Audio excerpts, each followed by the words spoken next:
दूसरी तरफ नाजरीन, अफगानिस्तान ने पाकिस्तान के वजीर दिफा जनाब आसिफ ख्वाजा साहब को और ISI के DG lieutenant general Asim Malik को वीजा देने से इनकार कर दिया है। कई और जनरल्स भी थे जिन्होंने ख्वाजा आसिफ और आसिम मलिक के साथ अलग-अलग अपनी वीजे की दरख्वास्तें जमा कराई थी अफगानिस्तान के सफारत खाने में इस्लामाबाद में, लेकिन ज़बीउल्लाह मुजाहिद ने यह कहकर उनको वीजा देने से इनकार कर दिया कि पाकिस्तान ने अफगानिस्तान की फजाई हदूद की खिलाफ वर्जी की है। बलोचिस्तान के हालात से हर वक्त बाखबर रहने के लिए खबरें और तज्जिया डॉक्टर अमजद अयूब मिर्जा पेश करते हैं। प्लीज चैनल को ज्वाइन कीजिए। अफगानिस्तान और पाकिस्तान कहने को तो दो बरादर मुस्लिम ममालिक हैं, लेकिन आज ये एक दूसरे के दस्तों गिरेबान हो चुके हैं। इसका माजी क्या है? क्यों आज अफगानिस्तान के लोग पाकिस्तान को पिटाई करने पर तालिबान को कंधों पर उठा रहे हैं? क्यों आज अफगानिस्तान के लोग जश्न मना रहे हैं? इतनी पाकिस्तान से नफरत आखिर क्यों? इस मौजू पर आज हम बात करेंगे। बलोचिस्तान के हालात से हर वक्त बाखबर रहने के लिए खबरें और तज्जिया डॉक्टर अमजद अयूब मिर्जा पेश करते हैं। प्लीज चैनल को ज्वाइन कीजिए। उस अफगानिस्तान में जहां कभी पाकिस्तान जिंदाबाद के नारे लगते थे, आज वहां मर्ग ब पाकिस्तान के नारे लग रहे हैं। ये तब्दीली क्यों आई? नाज़रीन, इसको जानने से पहले हमें थोड़ा सा ये समझना पड़ेगा कि पाकिस्तान क्यों कायम किया गया।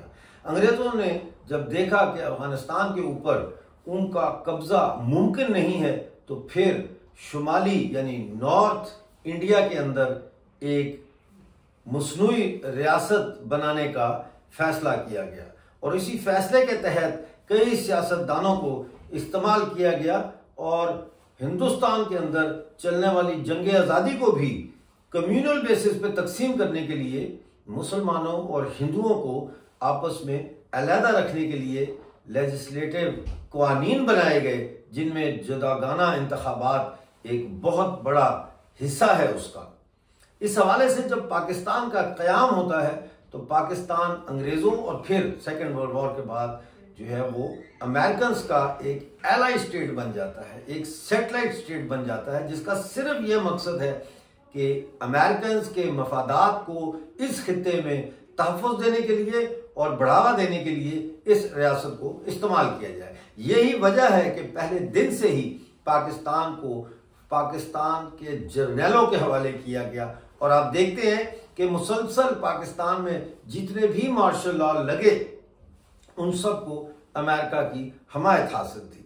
जनरल मोहम्मद ज़ियाउल हक के मार्शल लॉ को भी ना सिर्फ अमेरिका की हमायत हासिल थी बल्कि पूरी नेटो की हमायत हासिल थी और पूरी नेटो ने अफगानिस्तान के ऊपर जो बमबारी की, जो वहाँ मार धाड़ की और जो कत्लेआम किया वहाँ पे और सोसाइटी को जिस तरह से वहाँ बर्बाद किया, वो सब तारीख का हिस्सा है और आप उसको देख सकते हैं और सब जानते भी हैं। सिर्फ ये है कि नई नस्ल जो है, नौजवान नस्ल, जिसने वो अफगानिस्तान नहीं देखा जो अफगानिस्तान 1980 1949 से पहले का अफगानिस्तान था वो शायद थोड़े से कंफ्यूज होंगे, लेकिन हकीकत यह है कि अफगान आज तक पाकिस्तान की जो साजिशें होती रही हैं, जो अमेरिका इस्तेमाल करता रहा है पाकिस्तान को अफगानिस्तान के अंदर अपनी साजिशों के लिए, उसको नहीं भूले।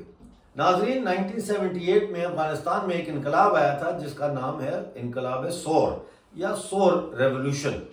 इस इनकलाब के बाद अफगानिस्तान में एक ऐसी हुकूमत कायम की गई जिसका मकसद ये था कि वो नेशनलाइज्ड इकॉनमी जो होती है, कौमी मलकियत में चलने वाली मईशत के जो तरीक़ाकार है उसके तहत अफगानिस्तान में हर चीज़ को नेशनलाइज करें। लैंड रिफॉर्म्स हो गई। लैंड रिफॉर्म्स में बहुत सारे किसानों को हज़ारों लाखों हेक्टर ज़मीन जो है वो तकसीम की गई। ख़वातीन की जो राइट्स हैं उनका दिफा करने के लिए बहुत से ऐसे पुराने कवानीन को ख़त्म किया गया जिनके तहत ख़वातीन जो है वो एक कमोडिटी की शक्ल रखती थी। इसके साथ साथ और बहुत सी इस्लाहात हुई। पाकिस्तान के लिए अफगानिस्तान की हुकूमत इसलिए बहुत ज़्यादा ख़तरनाक हो गई क्योंकि अफगानिस्तान ने कभी भी ड्यूरल लाइन को तस्लीम नहीं किया। और जब अफगानिस्तान में ये हुकूमत आई, नूर मोहम्मद तरकी की क़यादत में PDPA की सरकार बनी, तो उस वक्त जनरल ज़ियाउल हक के माशाअल्लाह को एक नई जिंदगी अता हुई, क्योंकि जनरल मोहम्मद ज़ियाउल हक ने अफगानिस्तान की नूर मोहम्मद तरकी की PDPA की सरकार के खिलाफ पाकिस्तान को अमेरिका की फ्रंट लाइन स्टेट में तब्दील कर दिया। इस दौरान बेगुनाहों का कत्लेआम हुआ। बहुत सारी और चीज़ें हैं जो फिर किसी वक्त अफगानिस्तान के हवाले से जो हम शो करेंगे उसमें आपके साथ शेयर ज़रूर करेंगे। लेकिन अफगानिस्तान की तबाही और बर्बादी जो है उसमें पाकिस्तान ने कलीदी किरदार अदा किया। फिर तालिबान के साथ भी उन्होंने जो सलूक किया वो आपके सामने है। एक तरफ कोटा शुरा बनाई, एक तरफ तालिबान को बना दी, लेकिन फिर मुशर्रफ के दौर में उन्हीं तालिबान को, जिनको ये अपना एसेट कहते थे, एक एक करके उनके लीडर्स को अमेरिका के आगे डॉलरों के एवज बेचा और एक दफा फिर उन्होंने इस जंग में अमेरिका का साथ दिया। ये सारी चीजें जो है तालिबान समझते थे। लिहाजा जब तालिबान 2021 15 अगस्त को इक़्तिदार में आए तो उस वक्त उन्होंने ये फैसला किया कि पाकिस्तान के ऊपर एतमाद नहीं किया जा सकता। पाकिस्तान ने भी तालिबान सरकार को तस्लीम नहीं किया, बल्कि आज हम देखते हैं कि रूस ने तस्लीम कर लिया है और भारत ने भी डिफेक्टो तौर पर तस्लीम कर लिया है। सफारतखाना काबुल में उन्होंने अपना शुरू कर दिया है। दिल्ली में जो सफारतखाना है उसमें नया स्टाफ आ रहा है तालिबान की तरफ से। और ये जो दौरा हुआ है अफगान फॉरेन मिनिस्टर अमीर खान मुत्तकी साहब का, दिल्ली का दौरा, इसमें उन्होंने बहुत सारी बातें जो है मौजूदा अफगान सरकार के हवाले से क्लियर की है। मिसाल के तौर पर यह इल्ज़ाम लगाया जाता है, बल्कि ये किसी हद तक फैक्ट भी है, कि अफगानिस्तान में ख़वातीन के ऊपर जो है वो पाबंदियां हैं। उन्होंने बताया कि इस वक्त अफगानिस्तान में 1 करोड़ तालिब इल्म हैं, जिनमें से तकरीबन 28 लाख सिर्फ लड़कियां हैं, बच्चियां हैं जो तालीम हासिल कर रही हैं। उन्होंने कहा हमारे मदरसा सिस्टम के अंदर सारे इल्म पढ़ाए जा रहे हैं और ख़वातीन जो है वो ग्रेजुएशन और पोस्ट ग्रेजुएशन तक कर सकती हैं। लेकिन हाँ, उस तरह की वेस्टर्नाइज्ड एजुकेशन सिस्टम के ऊपर अफगानिस्तान में पाबंदी है। लड़कियों के जो है तालीम, उसके ऊपर भी किसी हद तक पाबंदी है। लेकिन ये अफगानिस्तान का अंदरूनी मामला है या ये दुनिया का एक आलमी मामला है, इस पर बहस जारी है। इस सारी सूरत हाल में नाजरीन, अफगानिस्तान ने डेवलपमेंट के लिए जो है वो हिंदुस्तान का रुख किया है और हिंदुस्तान के साथ जो ये 6 से 8 दिन का अमीर खान मुत्तकी साहब का दौरा था, कामयाब तस्वर किया जा रहा है। क्योंकि एक तरफ हिंदुस्तान के पर्सपेक्टिव से देखें तो अफगानिस्तान को वो पाकिस्तान से दूर करके अपने पास ले आए हैं, और दूसरी तरफ अफगानिस्तान के पर्सपेक्टिव से देखें तो उन्होंने पाकिस्तान जैसी मक्कार और अय्यार फौजी जर्नैलों की रियासत से अपने आप को दूर करके अपने आप को ज्यादा बेहतर तरीके से दुनिया के सामने पेश किया है। तहरीक तालिबान पाकिस्तान और अफगान तालिबान के दरमियान फ़र्क है।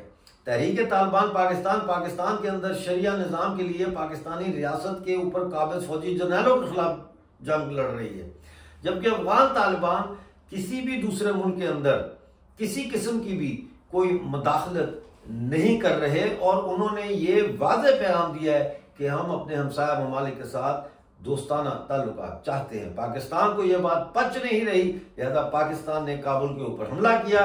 उसके बाद जो पाकिस्तान के बॉर्डर्स के साथ सूबे हैं वहां फजाई बमबारी की, जिसका मुंह तोड़ जवाब अफगानिस्तान की तालिबान फौज ने दिया। अब यह सूरत हाल है कि वो पाकिस्तानी जर्नैल और मिनिस्टर्स जो जब चाहे अफगानिस्तान उतर जाते थे, काबुल पहुंच जाते थे, मशावरत करते थे, मशावरत देते थे, आज अफगानिस्तान ने उन्हीं को वीज़ा देने से इनकार कर दिया है। ये कोई मामूली बात नहीं है कि पाकिस्तान के वजीर दिफा और DGISI दोनों के जो वीज़े हैं वो ज़बीउल्लाह मुजाहिद ने यह कहकर मुस्तरद कर दिए हैं कि पाकिस्तान ने अफगानिस्तान की फ़ज़ाई हदूद की खिलाफ वर्जी की है। इस वक्त अफगानिस्तान में जश्न का समा है।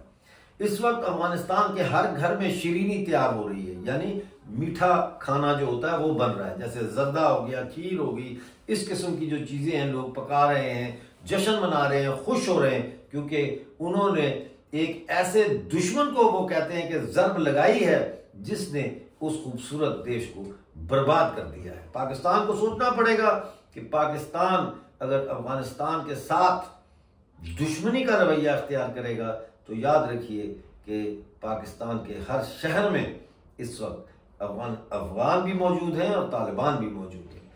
अफगान मरते मरते मर जाएगा, लेकिन अपनी डिग्निटी, अपने वक़ार, अपनी सेल्फ रिस्पेक्ट और ऑनर का कभी सौदा नहीं करेगा। तारीख ने हमें यही बताया। आज का प्रोग्राम देखने का बहुत शुक्रिया। जैसी कोई अपडेट आएगी लेके आपकी खिदमत में हाजिर हूँगा। उस वक्त तक अपना बहुत सारा ख्याल रखिए।